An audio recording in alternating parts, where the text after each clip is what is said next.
ফল টেম্পিয়ার আগে দেখাইছিল 376, এখন আবার 413 আর 376।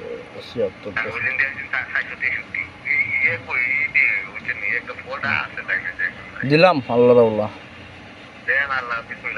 বিসমিল্লাহির রহমানির রহিম। ঠিক আছে তো, ঠিক আছে তো। 121, 106, 115, 17 গ্রাউন্ড নেই। ঠিক আছে তো সুন্দরী। হ্যাঁ এটা দেখো তোমরা কেউ বাস টাস খাটিয়ে আবার লাগছে বা কোনো কিছু পড়ছে লাইনে, বুঝছো?